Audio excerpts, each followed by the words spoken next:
Na, grįžtamasis ryšys, manau, kad yra esmių esmė, sugebėti išgirsti, ar ne, grįžtamą ryšį, tai irgi yra kelias, mokymosi kelias. Ir negaliu pasakyti, kad gavau tą šaltą dušą ir staiga kitą dieną jau kitas žmogus, ar ne, tikrai taip nebuvo. Ir irgi labai anksti savo karjeroje aš supratau, kad aš noriu daryti tai, kas man yra įdomu. Aš noriu matyti rezultatus ir tą pokyčio rezultatą, kuris mane labai motyvuoja. Ir kad aš nelaukiu įvertinimo, paskatinimo iš išorės. Išmokau irgi tikriausiai labai tokio paprasto įrankio gebėti pykti, nukreipti ir tą emociją, ir neigiamas emocijas nukreipti veiksmų planą. Ir kai tu turi veiksmų planą, kai tu žinai, ką tu darysi, ir tas pyktis kažkur tai išgaruoja. Ir jeigu aš nieko negaliu padaryti, tai tada ir savęs kankinti nėra ko. Ir kas iš to, kad aš čia dabar labai nerimausiu, bet nieko pakeisti negaliu. Bet jeigu gali keisti, keisk.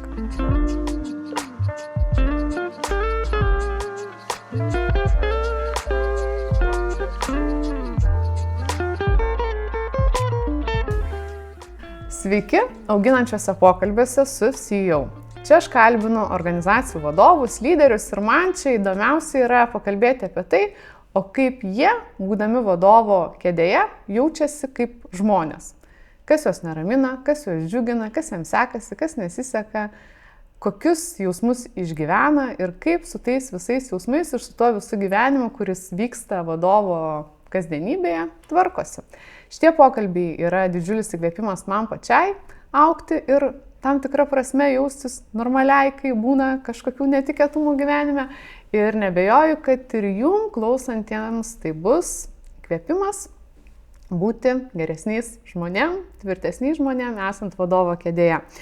O šiandien aš kalbinu Jurgitą Nacevičienę, EcoService vadovę.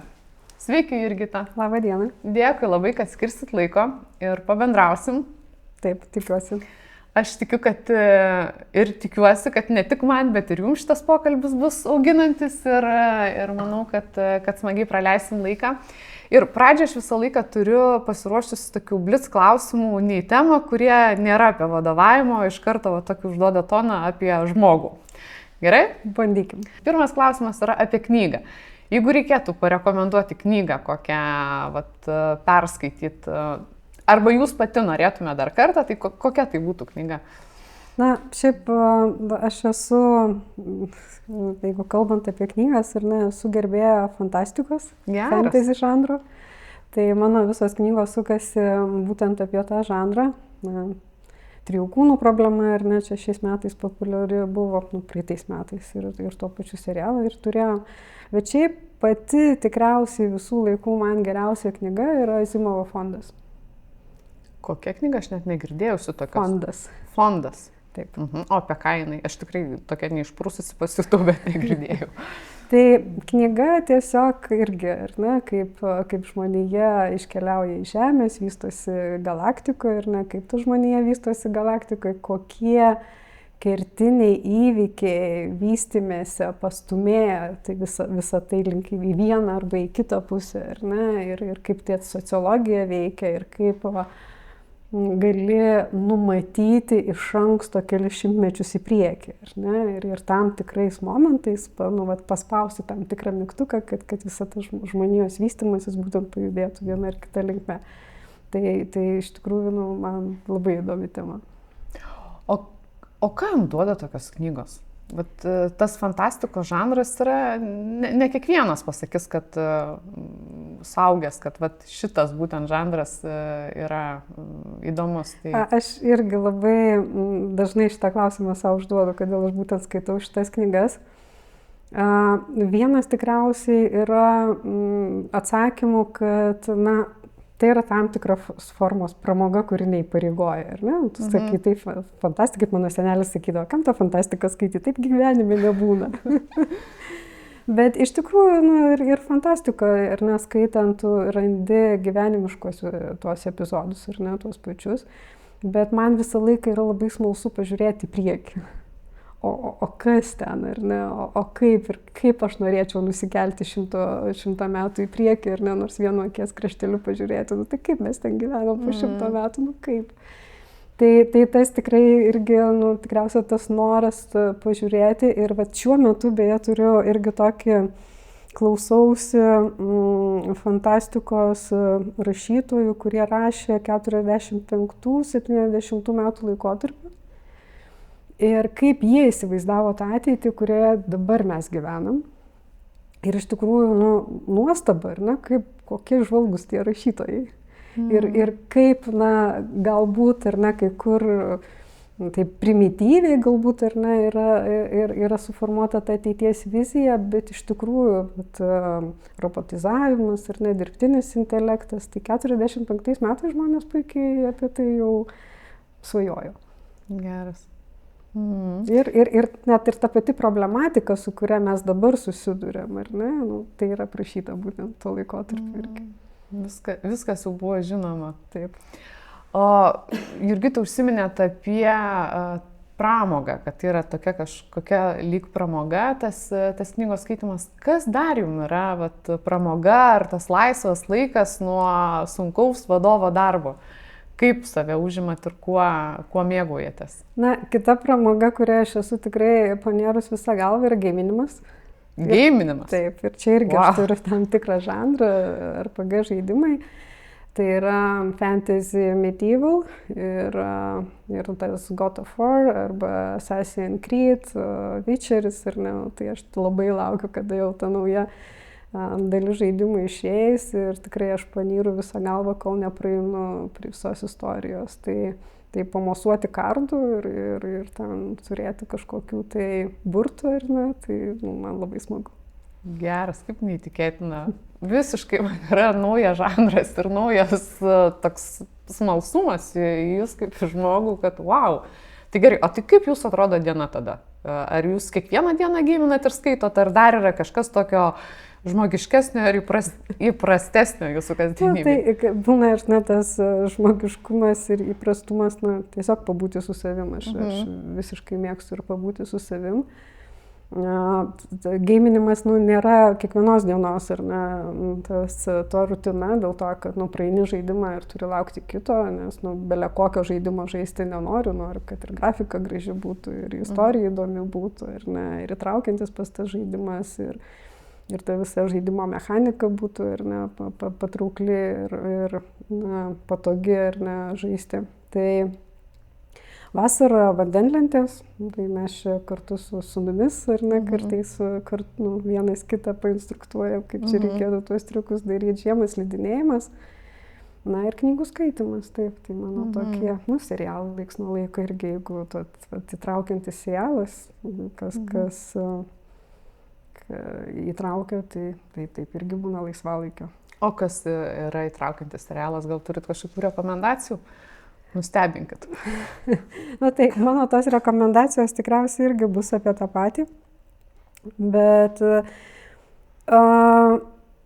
kadangi mes dramos išgyvenam labai daug gyvenime, tai yra laikotarpių, žinoma, kai norisi pasiimti tikrai rimtą stiprią knygą ir ją paskaityti, bet labai dažnai, na, vis tiek renkiesi matyti tą, na, atsipalaidavimo turinį, ir ne, lygiai taip pat ir su serialais, tai kartais žiūri detektyvą, kartais žiūri fantastiką, ir ne, jeigu tai tikrai yra tas stiprus turinys, tai pasirenki tokį matyti, na, paprastesnį žanrą.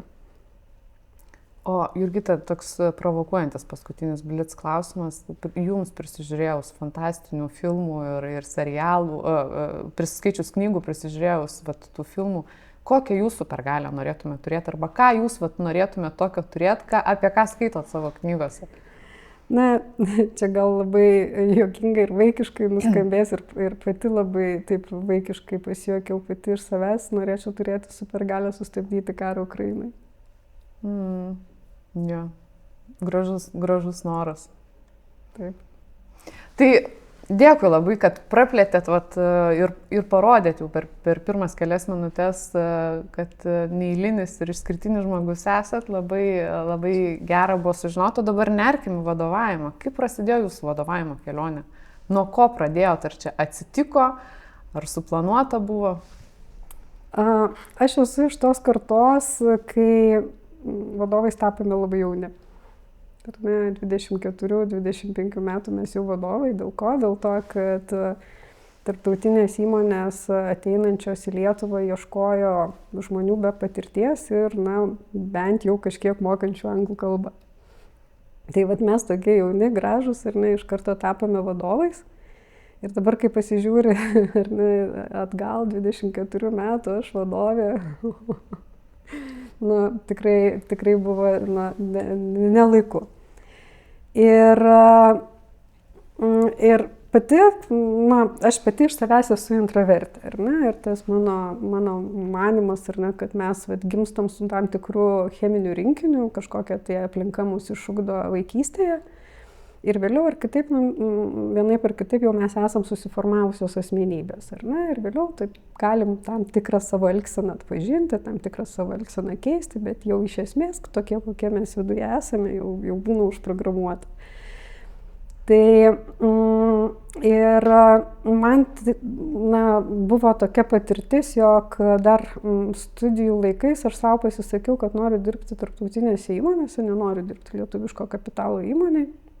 Noriu dirbti dideliai, noriu mokytis, kaip ta didelė įmonė dirba, kokie ten tie procesai vyksta tarptautinėse pasaulinio lygio įmonėse ir man puikiai pavyko ir mano vienas iš pirmųjų darbų ir buvo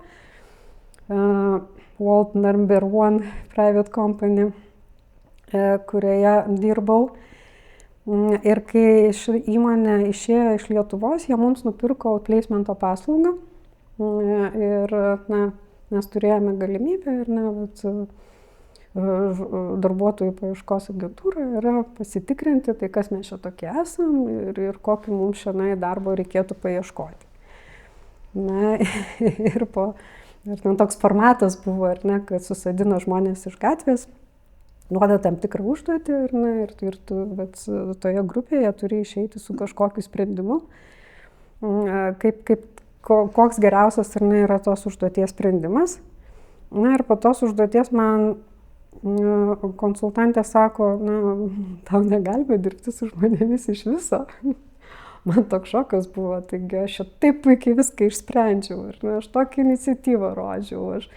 Manau, kad aplamai geriausią sprendimą įmanoma radau tai užduočiai, o man sako, kad aš čia nieko negaliu ir iš viso man čia su žmonėm geriau nedirbti. Ir pradėjo vardinti pavyzdžius. Ta pati užduotis, tai buvo tokia linija, gamybinė linija, konvejeris, kurioje yra tam tikros pozicijos, yra žmonės sustatyti, turime tų žmonių aprašymus ir reikia rasti butelio kakliuką. Tai kurioje vietoje, ką čia reikia pakeisti, kad tai visą išeigą pavydėtų. Ir sako, žiūrėk, ką tu darei. Tu atleidai patį geriausią darbuotoją, taip jisai turi alkoholio problemų, bet su juo net nepakalbėjai. Sako, tu šituos du iš tos pozicijos pakeitėjai į kitą poziciją, net nepaklausysiu nuomonės, ar jie nori. Darbo grupėje dirbdama tu dominavai ir niekieno nuomonės nepaklausai.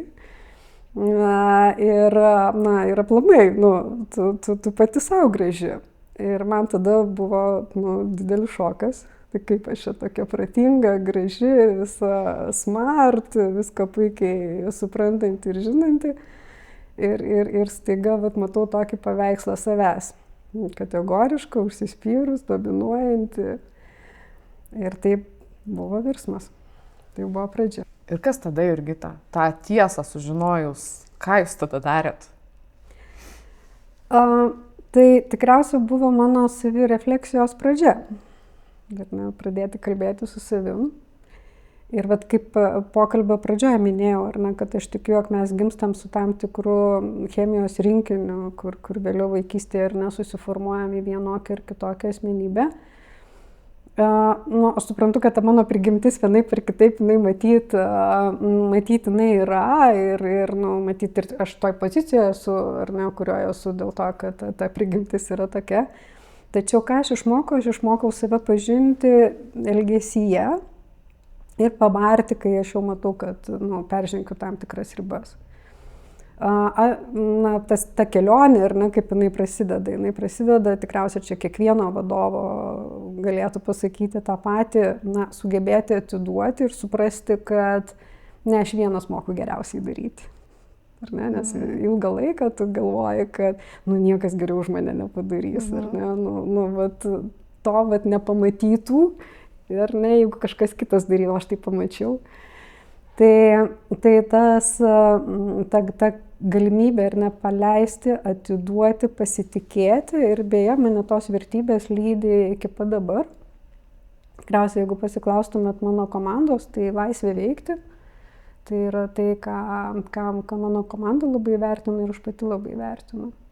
Su laisvė veikti ateina ir atsakomybė, tai mokomės ir tos atsakomybės kartu, mokomės klysti kartu, iš tų klaidų pasimokyti, o nežinau, ten kažkokių aistrų ir ne vieni kitiems rodyti.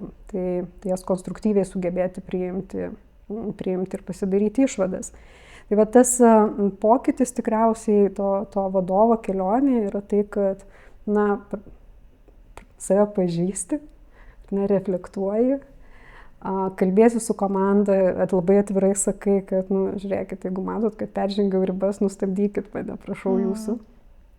Tai ir sugebėti atsiprašyti, kai tikrai yra, kai vienas ar kitas mano elgesys ar ne duoda komandai nepatogiai pasijausti. Bet tuo pačiu, ar ne, irgi turi rasti tą balansą, tai kaip mums nenueiti tą harmoniją, ar ne, tokią, kuri jau nebeduoda rezultato, tiesiog mūsų faina vieniems su kitais būti. Tai tas, visą laiką yra šalia tas reiklumas. Mes turėjom sesiją apie asmenybių atpažinimą, ar ne, tą asmenybinį testą vėliau reikėjo daryti. Ir Paulius Avižinis mums vedė šitos mokymus. Labai įdomus formatas, prisimenu kaip šiandien, nors tikriausiai jis įvyko gal prieš 10 metų. Pagal filmo personažus atpažinti tos išryškintas asmenybinius tipus. Ar ne? Narcizas, sociopatas, naivus optimistas. Taip. Labai gerai prisimenu, labai geras formatas. Ir po kiekvieno to epizodo reikėjo užsipildyti testą pagal tas savybės, kas tau tinka, ar ne, ką tu atpažįsti savyje. Ir man reikia pildyti testą apie narcizą ir aš matau, ir šitas tinka, ir tas tinka, ir aš jau slėpiu, kad kaimynai nematytų. Jog man viskas tinka. Ir aš galvoju, negi aš iš tikrųjų tokia narcizė. O paskui apie sociopatą. Ir čia tinka. ir toks šokas apėmė. Tai kaip aš čia dabar, tai kas aš esu, tai kaip aš čia nepasikeičiau, ar kas čia dabar yra. Ir paskui tik tai jau buvo aišku, kad mes visi turim tų savybių, iš įvairių tų asmenybinių tipų.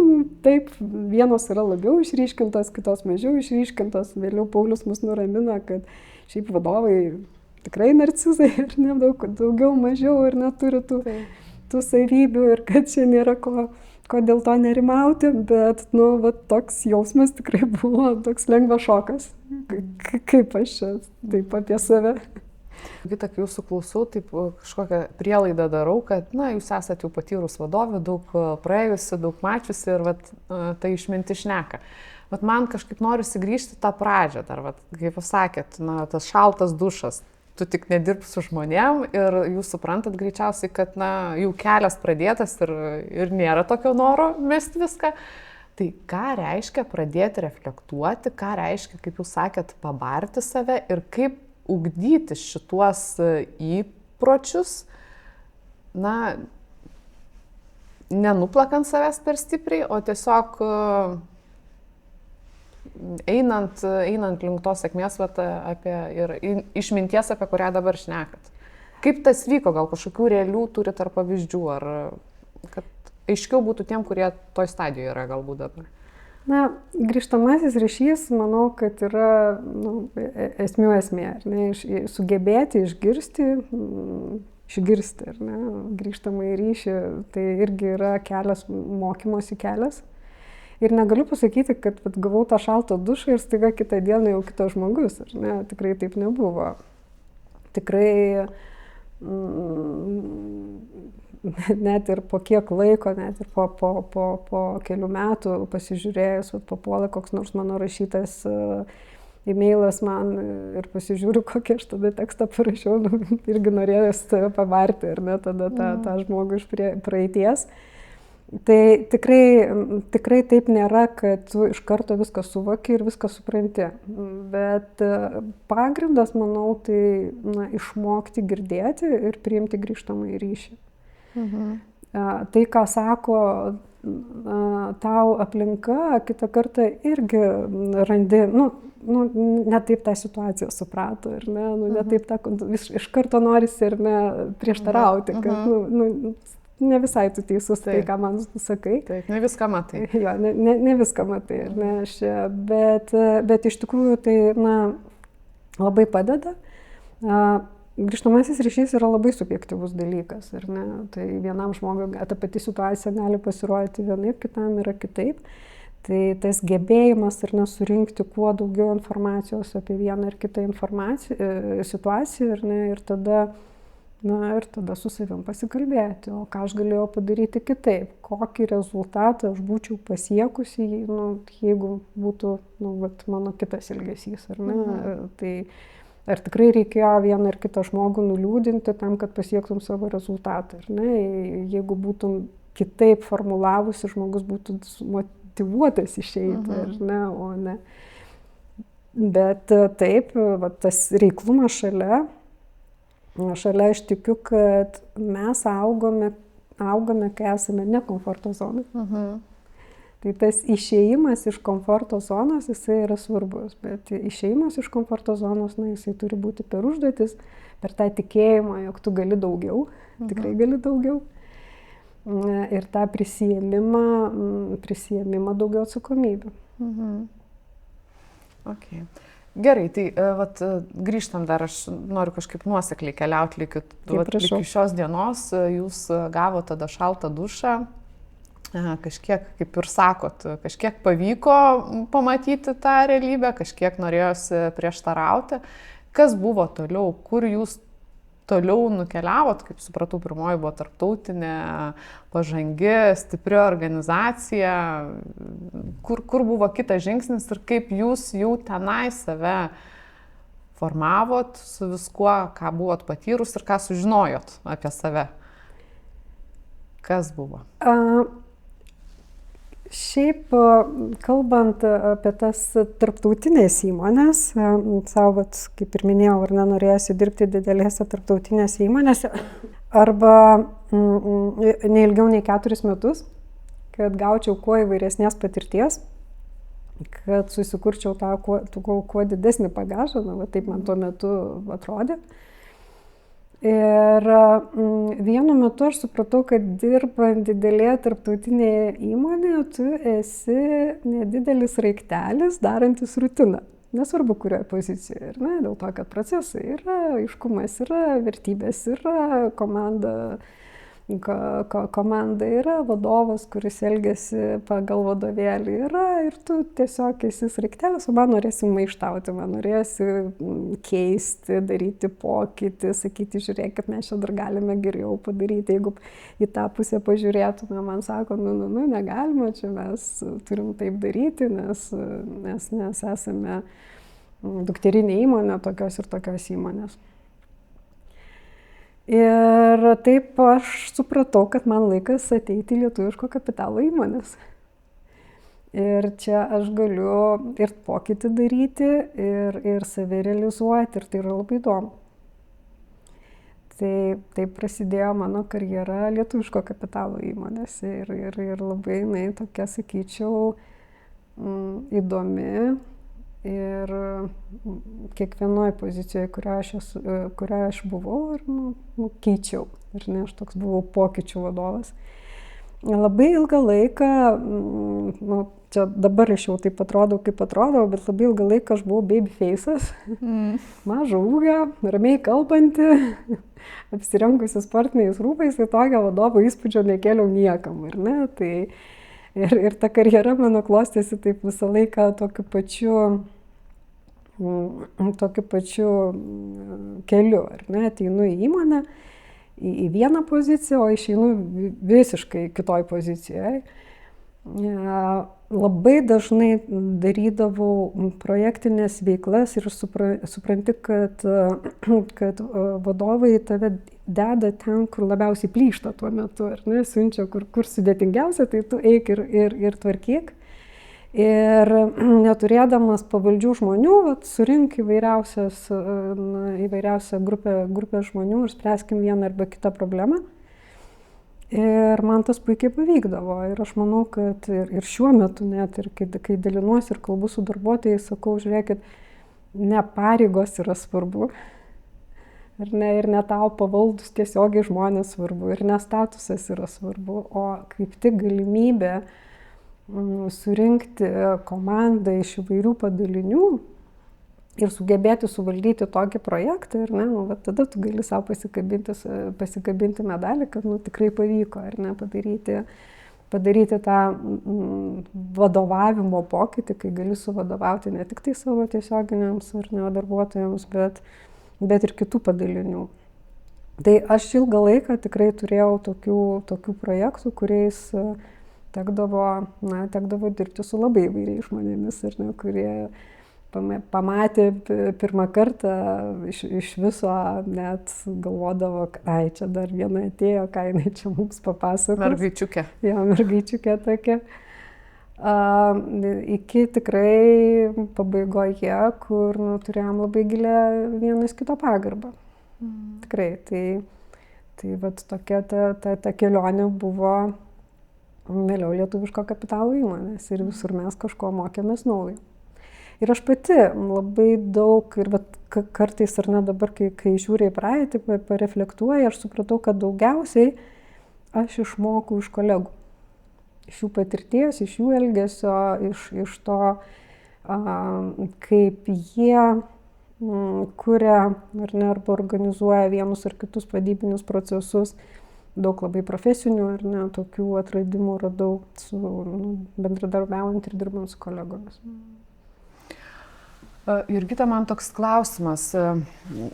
Jūs užsiminėte, ne, atrodžiau ne taip, tokį turėjau baby face'ą ir čia yra tam tikra prasme kažkokia tai nuostata, su kuria susidurėt. Ateinat į organizaciją ir jums nereikia nieko sakyti, jau viskas kažkieno galvose yra žinoma. Ir jūsų užduotis tada yra kažkokiu tai būdu vis tiek tą darbą padaryti, nepaisant to, kokia yra nuostata į jūs ir koks yra požiūris.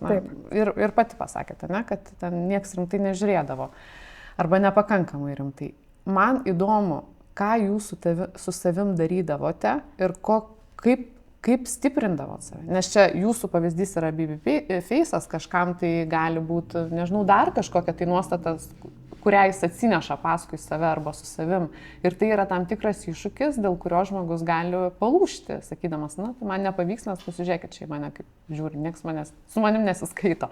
Tai kaip jūs su savim dirbot, ką darėt, kad rezultatai būdavo kitokie jau finale? Pagrindinis tikriausias žodis šitam derinyje yra ambicija. Ir kaip aš irgi minėjau, kad esu intravertė, bet matyta, mano ambicija yra didesnė už mano intravertiškumą. Tai irgi labai anksti savo karjeroje aš supratau, kad aš noriu daryti tai, kas man yra įdomu. Aš noriu matyti rezultatus ir tą pokyčio rezultatą, kuris mane labai motyvuoja. Ir kad aš nelaukiu įvertinimo, paskatinimo iš išorės, aš su savim susitariu, ką aš noriu padaryti ir kad man tai yra įdomu ir aš suprantu, ką aš iš to gausiu, kokia man iš to nauda bus. Ar aš patirtį kažkokią tai naują įgysiu, ar turėdama vieną ar kitą žmonių komandą, aš pasimokysiu ar ne, irgi to prieėjimo, kaip prieiti prie vienų ar kitų žmonių. Tai man iš tikrųjų kiekvieną kartą aš tau net neleisdavau pagalvoti, ne, kad kažkas čia nepriimu, ar kažkas su manim nenori pakalbėti, man atvirkščiai tai būdavo dar įdomesnis iššūkis. Ir ne, nu, vat, palaukit, praeis čia porą mėnesių, pažiūrėsim, kaip tada mes kalbėsim. Ir matyt tos, kai tu išdrįsti, nu, vat, imdamasi kažkokį projektą, kur net šalio supratimo neturiu apie ką jisai, bet aš įimuosi ir aš suprantu, kad aš eigoje tikrai išmoksiu, įsigilinsiu ir tuos žmonės įtrauksiu.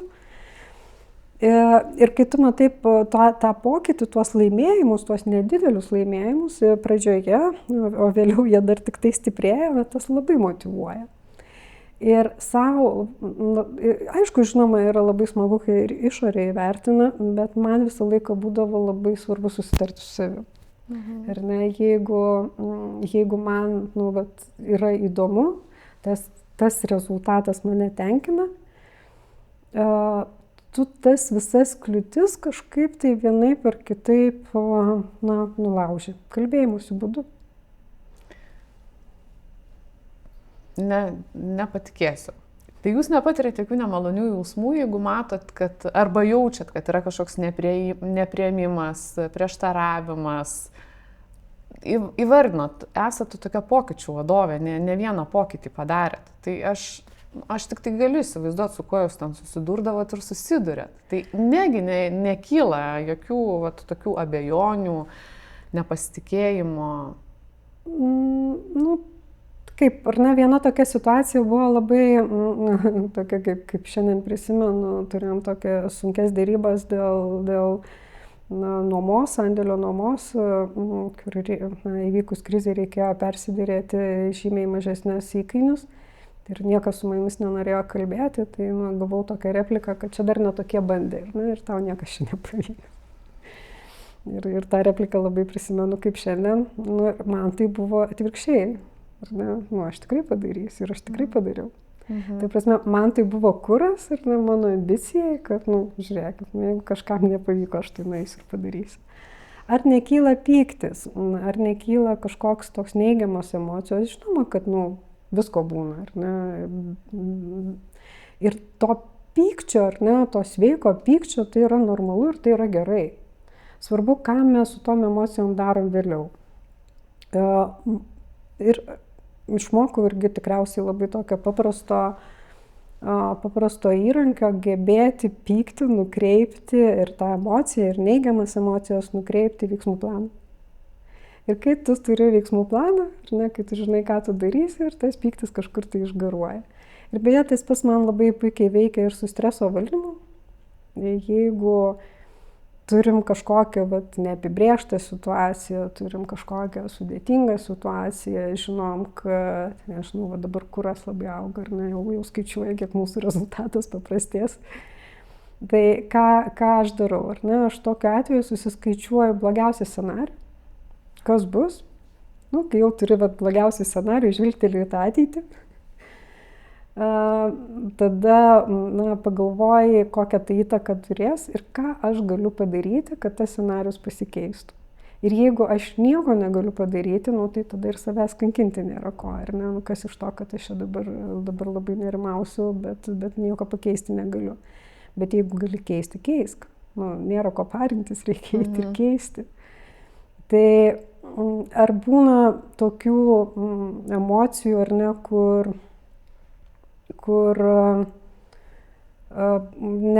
nesugeba aš jas įvesti tą racionalų kelią. Žinoma, kad būna. Ir yra keletą atvejų buvę, kai turėjau tokių labai stiprių neracionalių emocijų, kur niekaip nepavyksta ir su tuo susitvarkyti ir tu supranti, kad reikia laiko. Kai kuriems atvejams tiesiog reikia laiko. O kaip atrodo vadovo kėdėj situacija reikia laiko? Kaip tai atrodo, nes taigi gyvenimas vyksta, tiesiog negali sakyti, dabar reikia laiko, aš čia šitoj vietoj nusimu, manęs nėra, aš tvarkausi su to.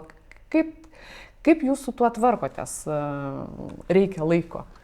Tai reikia laiko, tai man asmeniškai su savim, ar ne, kad aš susitaikyčiau su viena ir kita emocija, bet organizacijoje mes taip sugebam tikriausiai tą atskirti.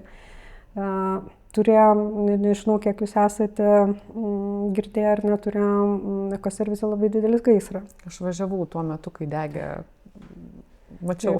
Prieš 2,5 metų. Taip. Tai mūsų organizacija tikrai tai buvo labai didelis išbandymas, bet tuo pačiu ir labai didelis, kaip mūsų personalo vadovė juokėsi, įsitraukimo tyrimas. Padarytas, ar ne, tai ir mes galėjom pasibandyti, ir kaip aš, ar ne, elgiuosi, ar ne, šitoj situacijoje, tikrai labai dideliai stresiniai situacijai, ir kaip komanda reaguoja. Ir dabar, ar ne, žiūrint į praeitį, galėčiau pasakyti, kad mes susitvarkėm labai gerai.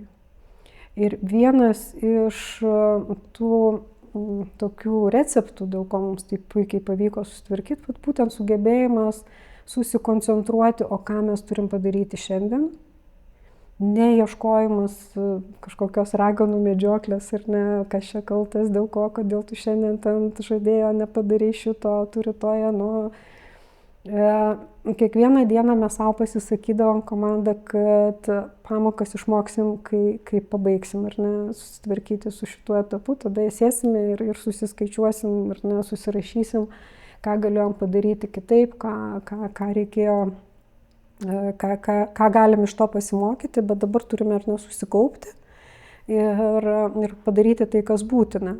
Ir mums tikrai puikiai pavyko.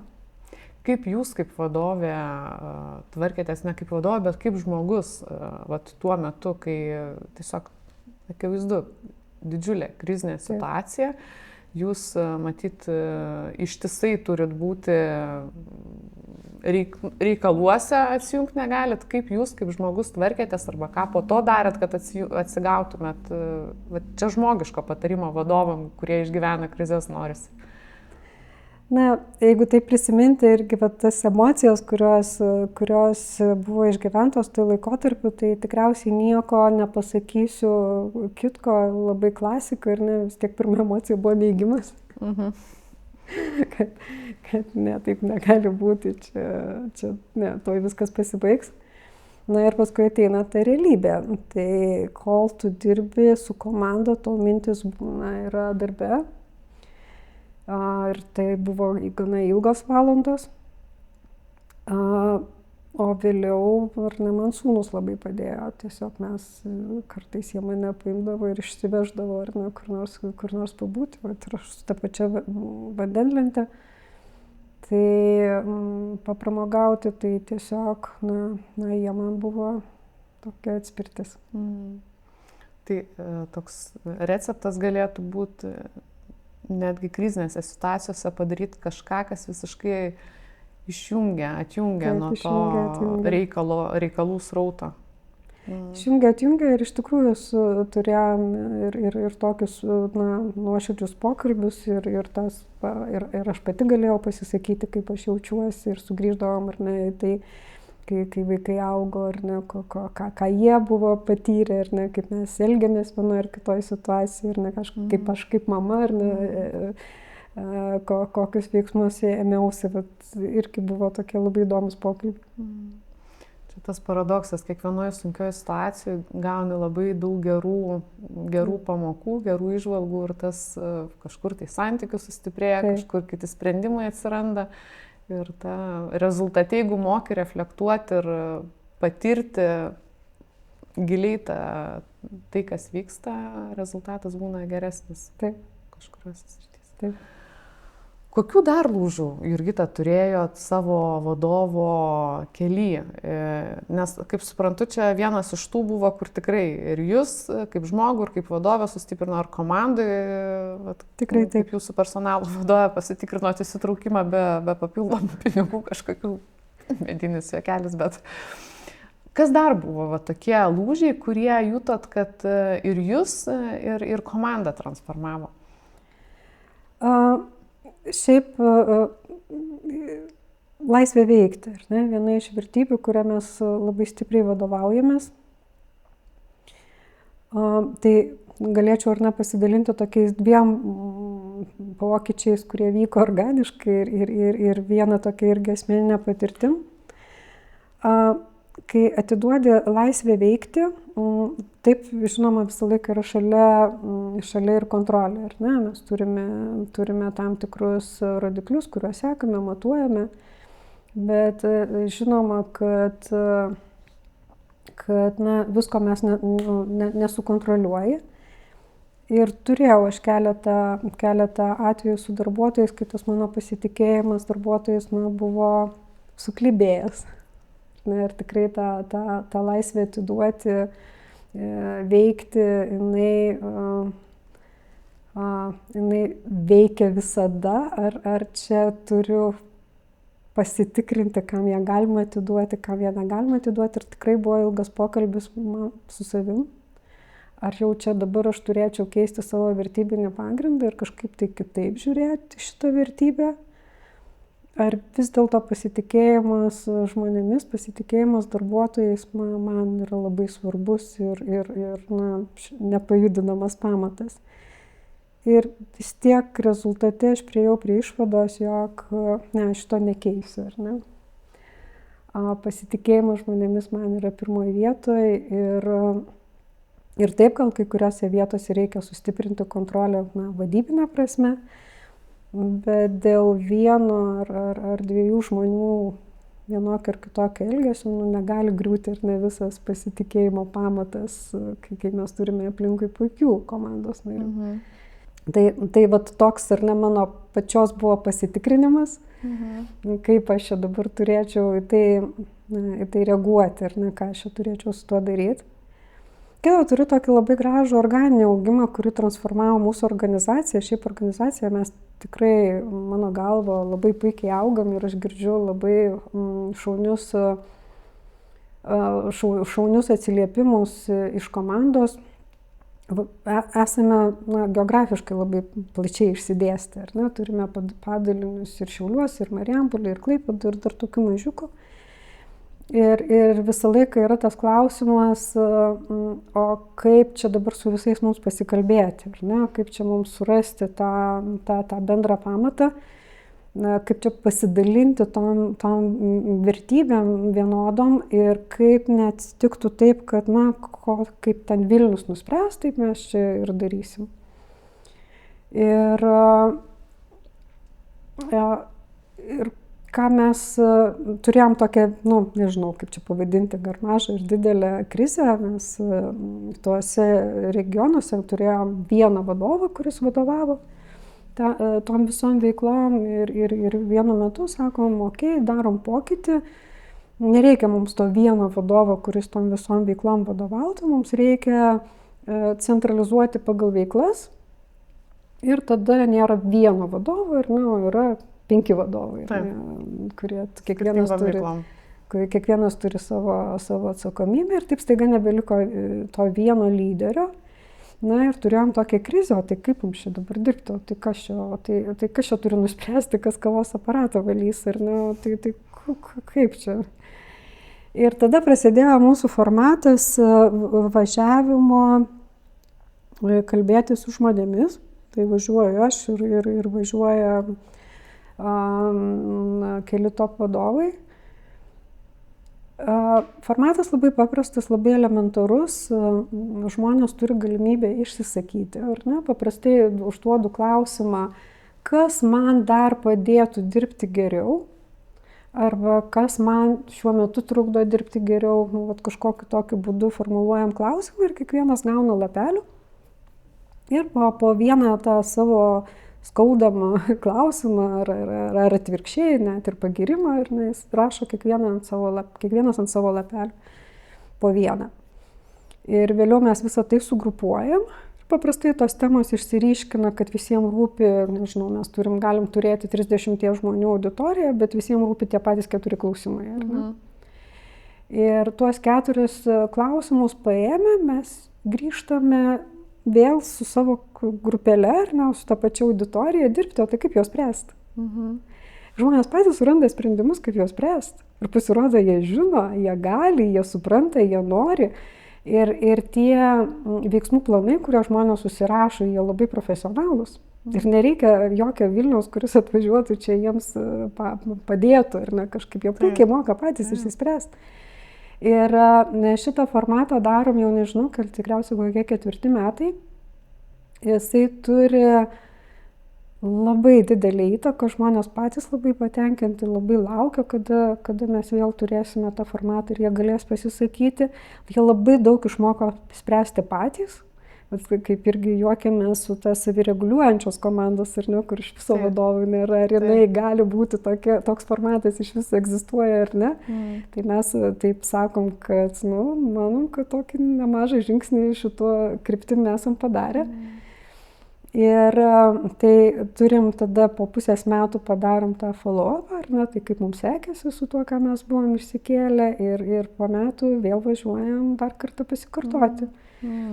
Tai ir klausimai labai keičiasi, tai jeigu mes turėjom tokius klausimus, ar ne, kaip kas kavos aparatai išvalys, ir dabar tuos klausimus mes turim tokius strateginius, žmonės nori girdėti, o kaip įmonė planuoja vystytis, ar ne, o kokias investicijas mes čia darysime artimiausiais metais. Tas klausimų lygis, jisai jau keičiasi su kiekvienais metais. Taip auginat? Taip, ir iš tikrųjų, tas, sakau, grįžtamasis ryšys iš žmonių, jie iš vienos pusės, ar ne, mes visi norim būti komforto zonai, nedaryti jokių pokyčių ir gyventi ramiai. Gerai būtų. Gerai būtų, ar ne?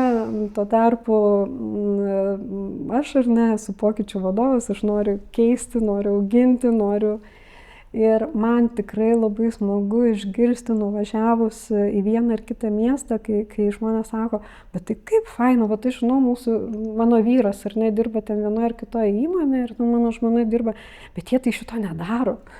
O mes tai darom, mes tokie inovatyvūs. Tai man tas labai didelis yra tas pasitenkinimas ir ta mano pačios motyvacija irgi yra labai priklauso nuo to, kiek mes paaugom, kiek komanda paaugo, kiek vienas ar kitas žmogus, deimantas ar ne, kuris ten viduje yra paaugo. Ir, šalia visą laiką ir nebūna ir tokių, nesėkmių, kur irgi čia kalbant apie tuos neracionalias emocijas, tai kai man nepavyksta su vienu ar kitu komandos nariu atrasti tą augimo perspektyvą arba atrasti tą ryšį, man taip visą laiką taip kaip tokia asmeninė netektis, nors aš suprantu, kad ne, bet jo, tai priimu tikrai labai asmeniškai, kad man nepavyko. Kaip tvarkote su tuo tada, kai jums nepavyksta? Čia iš tos serijos, kur tikriausiai reikia laiko, ar ne? Ir kitą kartą irgi reikia pareflektuoti ir apmąstyti, o ką aš ne taip padariau. Ar pasirinkimo metu buvo neteisingas sprendimas, ką aš pražiūrėjau, ar ne? Ar galbūt kitaip reikėjo tą darbą turėti, ar ne, su žmogum, galbūt kitokie pobūdžio pokalbiai turėjo būti, gal. Tai toks visą laiką yra sugrįžimas ir apmąstymas. Aš šitą vietą kažkaip noriu stabtelti ir grįžti į jūsų pradžią ir prisiminti tą vertinimo centro žmogų, kuris pasakė, kad jums su žmonėm negalima dirbti, jūs pati viską žinot, pati savo faina. Tai koks yra didžiulis progresas ir šitas pavyzdys jūsų tos savivaldumo tam tikro principo diegimas yra labai gražiai parodytas nueitas kelias. Taip, tikrai taip. Ir aš labai džiaugiuosi, kad aš tuo metu gavau tą šoką, kad dar visai būdamas jaunas specialistas. Ir kad tuo metu galėjau daryti išvadas, nors, kaip ir sakiau, kad jos netėjo lengvai. na, augimas, kaip ir sakėt, nevyksta labai patogiai. Taip. O kaip dar jūs augat, Jurgita? Na, girdžiu, kad ir daug reflektuojat, ir bendraujat su vadovų komanda, ar su darbuotojais. Na, tas toksai atvirumas ir grįžtamojo ryšio, ir davimas, ir gavimas, manau, tai iš ko girdžiu yra kasdienybė. Bet ką dar savo kaip vadovė duodat, arba kaip stiprinat save augimui? Na, žinot, tikriausiai irgi visą laiką randi galimybių turėti įkvėpimą iš įvairių konferencijų ir ne parodos, klausytis ar negirdėti, kas vyksta pasaulyje. Man labai būna smagu atrasti tam tikras tendencijas, kurias aš būnu jau pati atradus ir tada pasitikrinai, kad jo, taip yra iš tikrųjų. Pavyzdžiui, labai seniai, toks gal ir nelietuviškos konstrukcijos žodis, bet labai seniai pradėjau vartoti žodį atsimokyti. Kad, na, faina mokytis, bet turim gebėti ir atsimokyti tai, kas yra negerai. Ir apie tą atsimokymą labai irgi daug kalbėdavom. Ir nuvažiavus į Helsinkio forumą, Business Forum, aš išgirdau prestižinio universiteto profesorių kalbantį apie unlearning. Ir kad tai yra nemažiau svarbi kompetencija nei learning. Ir man tai buvo labai smagu girdėti, kad panašu, kad pasaulis apie tą patį.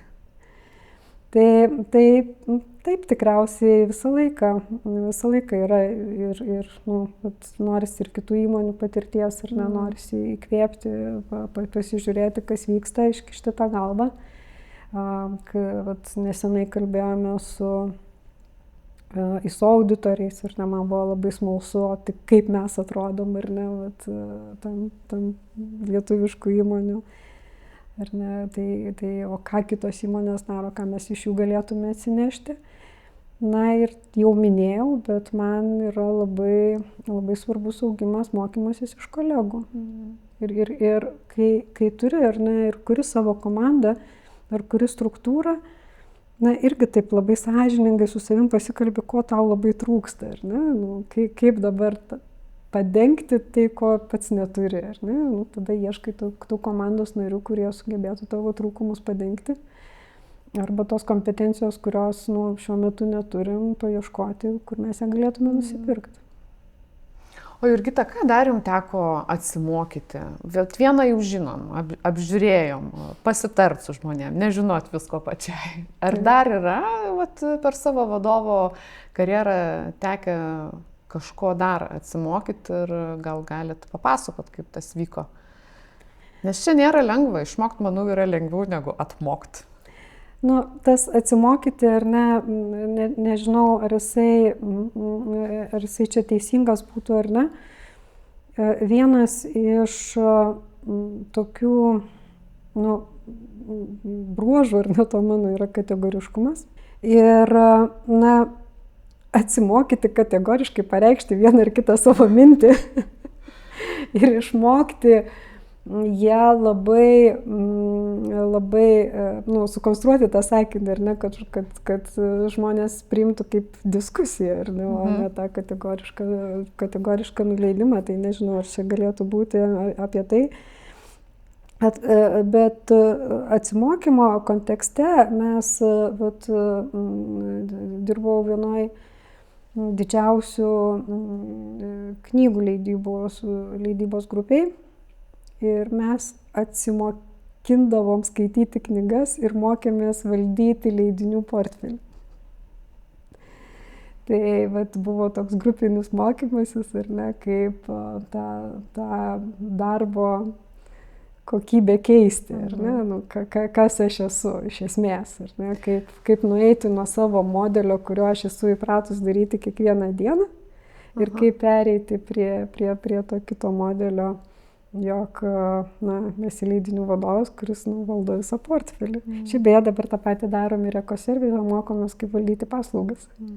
Čia, jeigu apie knygas mes kalbėtumėm, čia jūs turit minty, kad aš nesu kad sprendimus priemu, nes man šitą knygą faina, tai mes ją turim išleisti, bet žiūrėti tiesiog, ar tai mūsų visam krepšeliui vertinga, ar bus kas skaito, ar bus daugiau tokių kaip aš.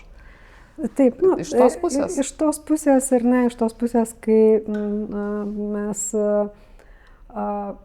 kuriam savo leidinių krepšelį, mes turime žiūrėti, kokie yra skaitytojo poreikiai ir ne, kaip mes juos galime patenkinti, kaip konkurentą aplinkoje atrodo mūsų leidinys ir ne, kokia yra kainodara. Kokius rinkodarinius veiksmus aš turėčiau padaryti, kad apie mano leidinį sužinotų kuo daugiau skaitytojų, nes tik perskaityti ir išleisti neužtenka. Ir tikrai leidinių vadovai turėdavo puikią nuojautą suprasti apie tai, kas galėtų būti įdomu skaitytojai. Ir tą nuojautą matyti ne šiaip atėjusio išugdyta. Tačiau to neužtenka, ar ne? Tu turi turėti labai aiškiai sukonstruoti visą portfelį, kad patenkintum įvairių skaitytojų poreikius. Ir tuo pačiu tai yra verslas, iš kurio reikia daryti pajamas, o ne hobis.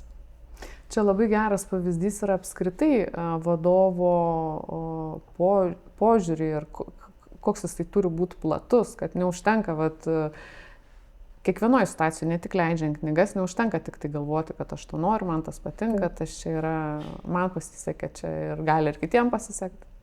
Tiesiog reikia apžiūrėti daugiau ir čia tie pokalbiai, pasitarimas su komanda, buvimas tarp žmonių, naujoje kažkokioje aplinkoje, konferencijose labai padeda.